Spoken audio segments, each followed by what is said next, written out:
about aggression and hostility and how to best communicate in a professional manner when you've got clients who are dealing with anger management issues. And I'm going to share a presentation with you today about anger management. This is based on a couple of books. One is called The Dance of Anger, written by Harriet Lerner, and the other one is The Gift of Anger by Marcia Cannon. Both of these women have PhDs and have written these. These are basically self-help books. But as you know, as a social worker, you need to be someone who is very familiar with the literature that's out there that your clients are reading, and you need to be able to recommend literature to clients. These are both really excellent books. The PowerPoint presentation is in your module, so you can follow along with me. Basically, I want to start with asking the question, what is anger? Is it a dance or a gift? Okay. What's the difference between anger and aggression? And what are the environmental and socio factors associated with the learned behaviors that we often see demonstrated when someone experiences anger? How should a social worker identify clients who are having anger issues? What interventions are recommended when dealing with an aggressive client? So, Lawrence J. Peters said, "Speak when you're angry and you will make the best speech you'll ever regret." And we've all had this experience, haven't we?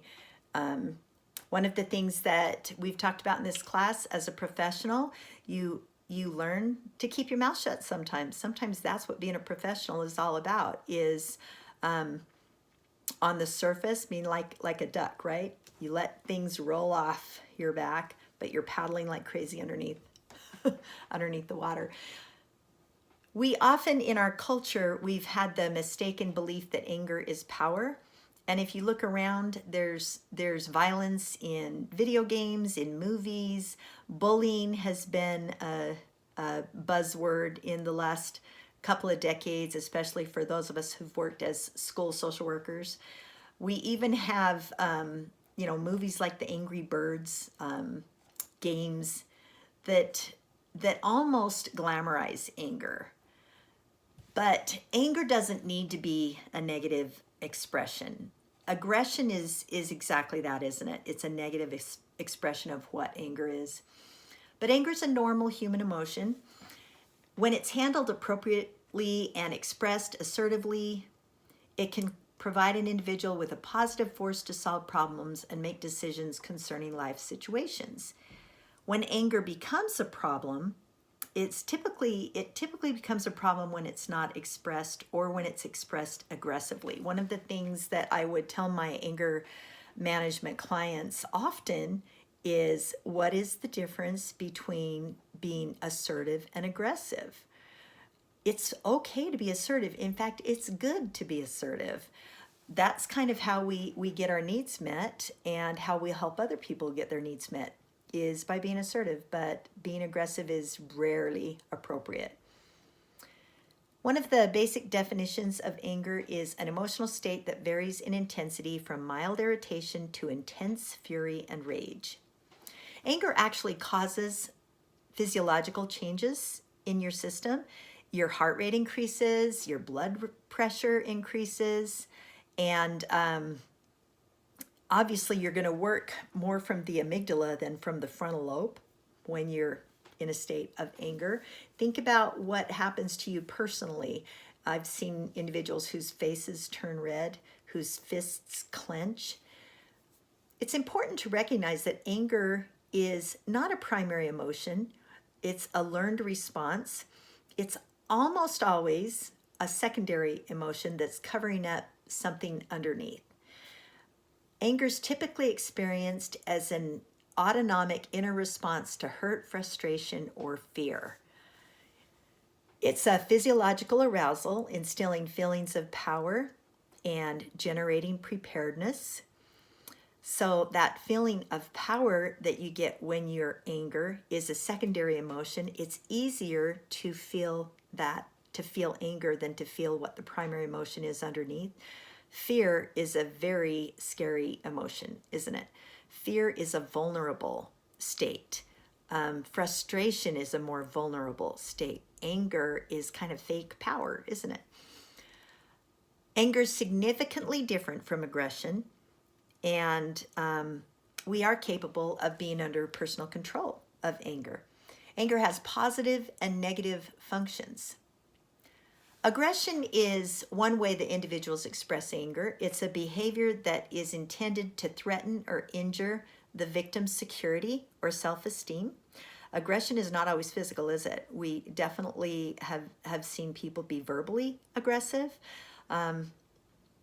Aggression can cause damage with words, fists, weapons. It is virtually always designed to punish, okay? Anger is a signal, and it's important that we listen to that signal. It can be a message that we're being hurt, that our rights are being violated, that our needs are not being adequately met, that our wants are not being considered, that something is not right. There are environmental and social factors associated with the learned behaviors that all of us have. If you think about it, think about your own experience with anger. Often we experience anger when we're doing more or giving more than we can comfortably do or give, or when others are doing too much for us at the expense of our own competence and growth. Think about 2-year-olds and teenagers. They have a lot in common, don't they? Their primary developmental job is striving for independence. And often they, on the surface, they're angry. Do you know a 2-year-old? I know a 2-year-old. Yeah, 2-year-olds can be ticked off a lot of the time, but they are striving for independence. That's what their primary developmental job is. And so when we give a 2-year-old a little bit of independence, when we validate what the primary emotion is, oh, you must be frustrated. That's really, you want to do it yourself, don't you? These are statements that validate this idea that 2-year-olds are striving for independence. How do we do this with a teenager? Yeah, it's frustrating to be grounded. Yeah, it's really hard, isn't it? Yeah, I get that you really want to take the car out. You know, we are going to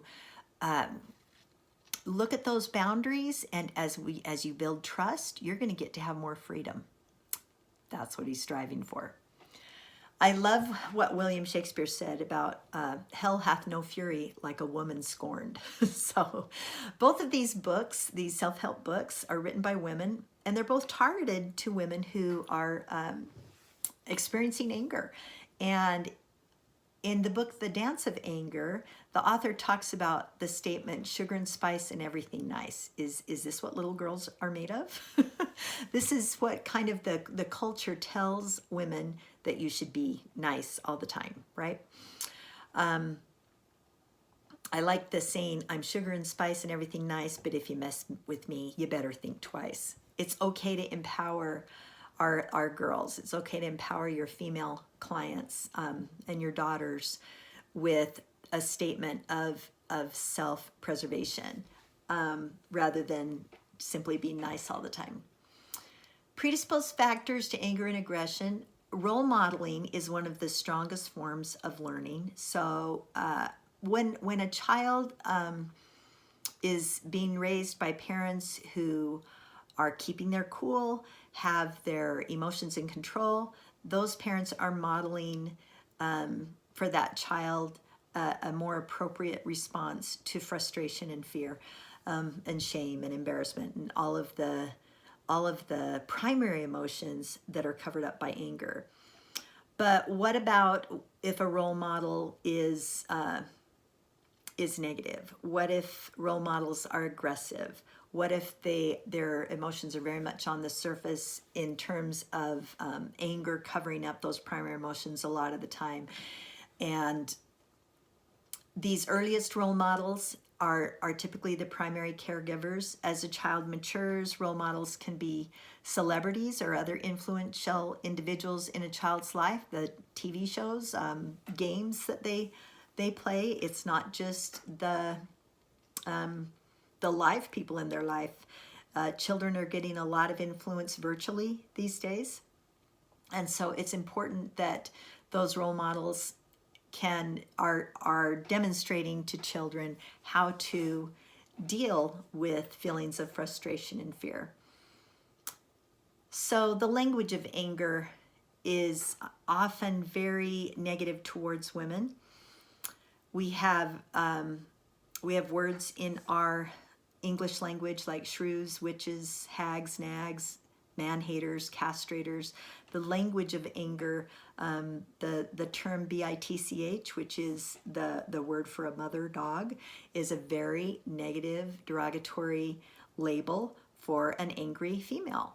And even when a little boy, what is the equivalent to that word for men?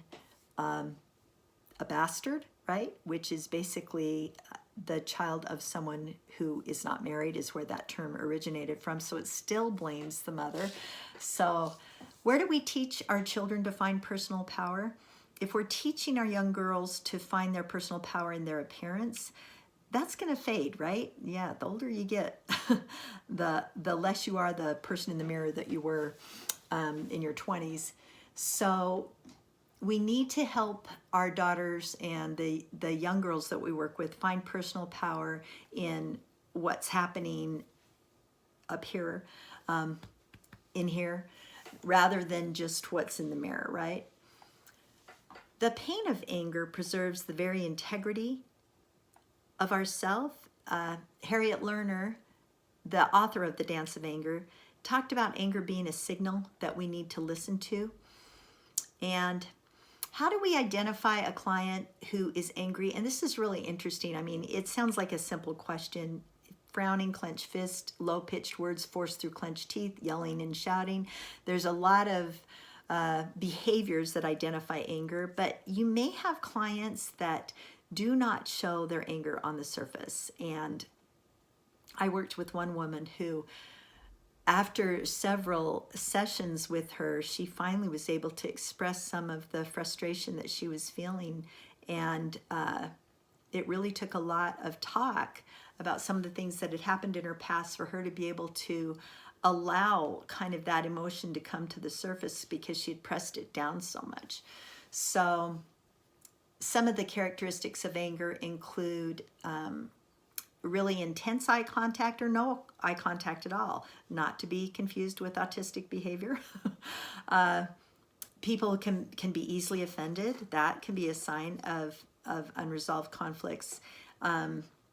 Defensiveness, anytime individuals are demonstrating passive-aggressive behavior.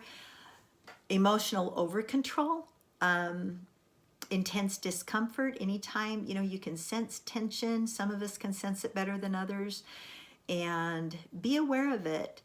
Talk about the elephant in the room. If there's obvious tension, acknowledge it. I'm feeling pretty tense here. What's going on that you seem frustrated about? Some of the cluster characteristics include pacing, restlessness, tense face and body, verbal or physical threats, and even threats of homicide or suicide. Yeah, you got to take those seriously. We like to say, you've heard people say, oh, it's just a cry for help. Well, they're crying for help, and guess who you are? As a social worker, you are the help. So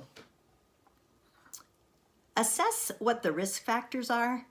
Prevention is the key issue in the management of aggressive or violent behavior. And how do we basically diffuse anger in clients?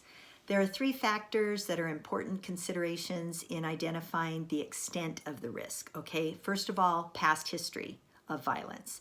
Second, the client's diagnosis. And third, their current behavior. So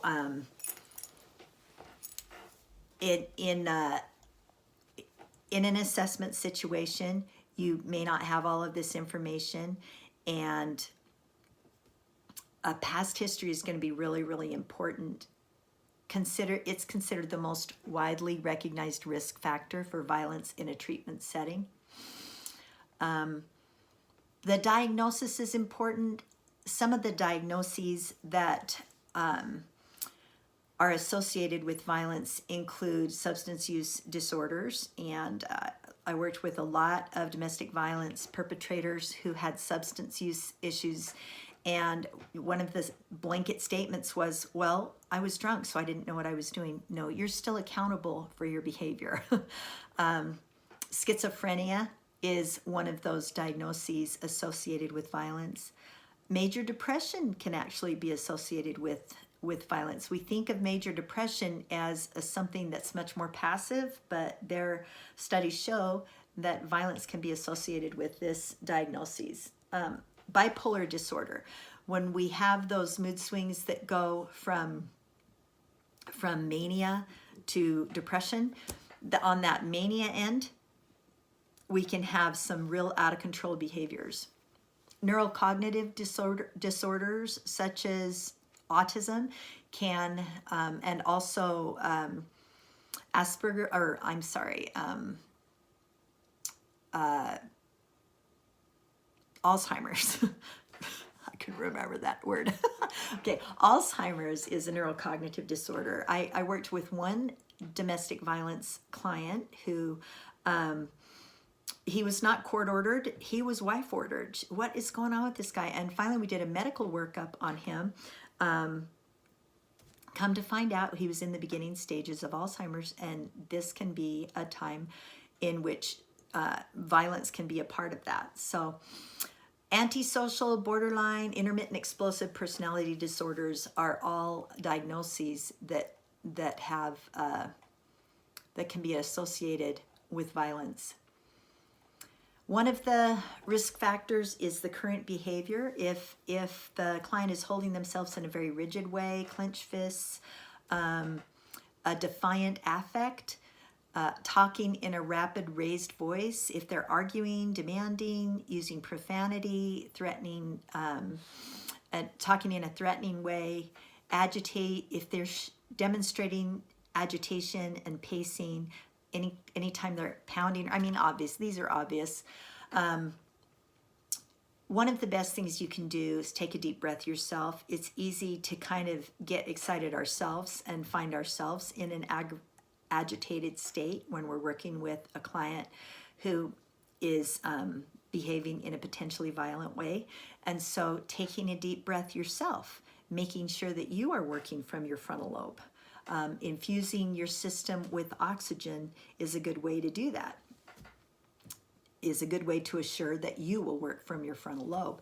And you can model that for the client too. You can, if you take a deep breath and talk in a low tone of voice and maybe slow down your speech a little bit, it can calm them down too. So some of the diagnoses for inappropriate expression of anger or for aggressive behavior include complicated grieving. If anger is related to the loss of a loved one or the loss of a job, I mean, loss happens in a variety of ways, and grieving can be accompanied with aggressive behavior. If they're not coping effectively with the grief or the loss, then aggression can take place. Anger has the power to help us understand, trust, and appreciate ourselves more fully.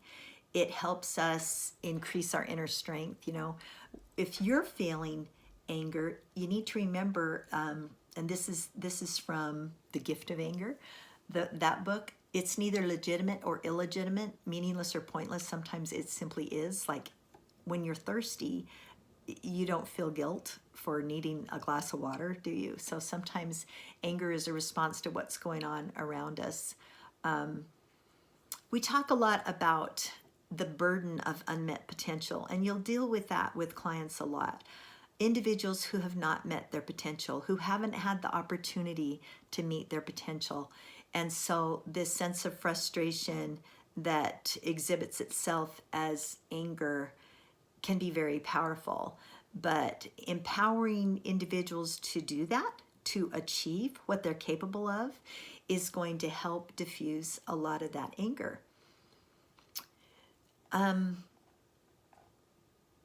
Next time you feel angry yourself, ask yourself what you're really feeling. Ask yourself what the underlying emotion is. Is it embarrassment? Is it shame? Is it fear? Is it frustration? What's your primary emotion? And practice this skill with others. Practice identifying what another person's primary emotion is. A basic statement that I used with clients all the time is, that must be frustrating. This is a basic statement of validation. On the surface, they're expressing anger, but what they're feeling inside is frustration. When you work with parents of teenagers and 2-year-olds, where they feel like they're losing control of what's going on with that child, it can be very frustrating. And so identifying that primary emotion is vital in working with clients with anger management issues. Okay, so is anger a dance or a gift? I think it's a little bit of both. And I hope you enjoy your studies this week. We do have a Zoom meeting on April 26th at noon. We have a discussion on anger management with clients, and you'll need to answer why it's important to manage your own emotions, why anger is a secondary emotion, and what your primary emotion is. I want to hear your conversation about this. How can a social worker best diffuse anger in a client expressing anger? And I'm excited to hear your discussion. Please remember to comment to 2 others in 5 or more complete sentences if you want full credit.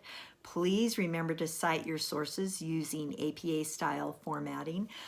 Very important that this become your knee-jerk response every time you write anything academic, especially as you're in the 300 level classes. When you're in your 400 level classes next year at UNR, this needs to be an automatic response. APA style formatting needs to be just second nature. So it's like you breathe, eat, sleep, drink, APA style formatting. Give me a call, text, or email if you have any questions, and have a great week.